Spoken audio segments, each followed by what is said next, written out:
Bonjour et bienvenue à cette vidéo. De nombreuses personnes qui utilisent Lead Pages me posent la question: Christian, comment est-ce que l'on peut mettre en place un test AB?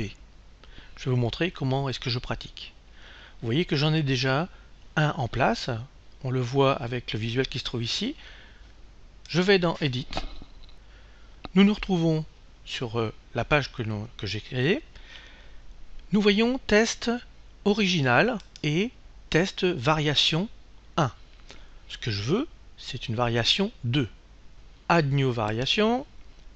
À cet endroit, on me demande de choisir par rapport à lequel je veux comparer. Je veux le comparer par rapport à l'original. Je le sélectionne et vous voyez qu'automatiquement cela se met en route. Nous voyons variation 2 en place. Pour que l'on voit bien ce que cela va donner, je vais tout simplement ouvrir celui-ci et ajouter par exemple le code postal. C'est vraiment pour l'exemple, j'aurais pu mettre autre chose, une référence, vous voyez que j'ai plusieurs possibilités. Maintenant que j'ai fait cela, OK. Save. J'ai donc à cet endroit l'original, la variation 1, la variation 2. Je vais maintenant tester cela, donc comme j'ai sauvé, je vais pouvoir fermer.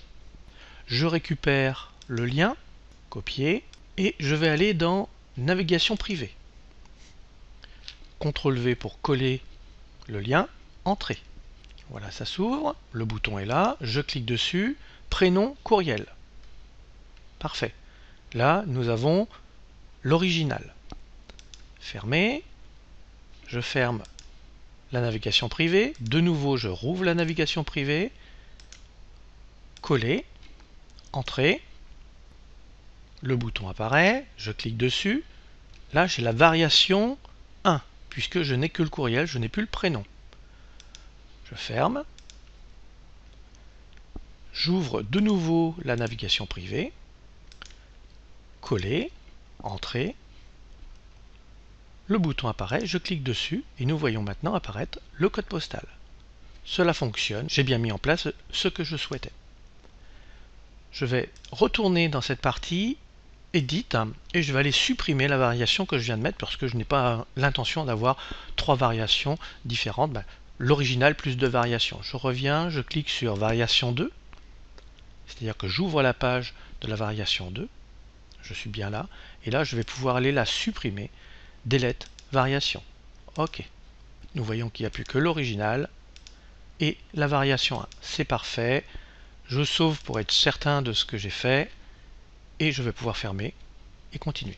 Donc vous voyez que c'est très simple dans Lead Pages de mettre cela en place. Alors j'ai une proposition à vous faire. Vous avez vu en dessous apparaître un bouton. Ce bouton, eh bien, c'est tout simplement mon lien d'affilié pour vous inscrire à Lead Pages. Si vous passez par mon lien, une fois que c'est fait, vous me contactez directement en me disant: Christian, je suis passé par ton lien, est-ce que tu peux m'offrir la formation Lead Pages que tu as mis en place, qui est d'une valeur de 47 €. Donc le processus est très simple.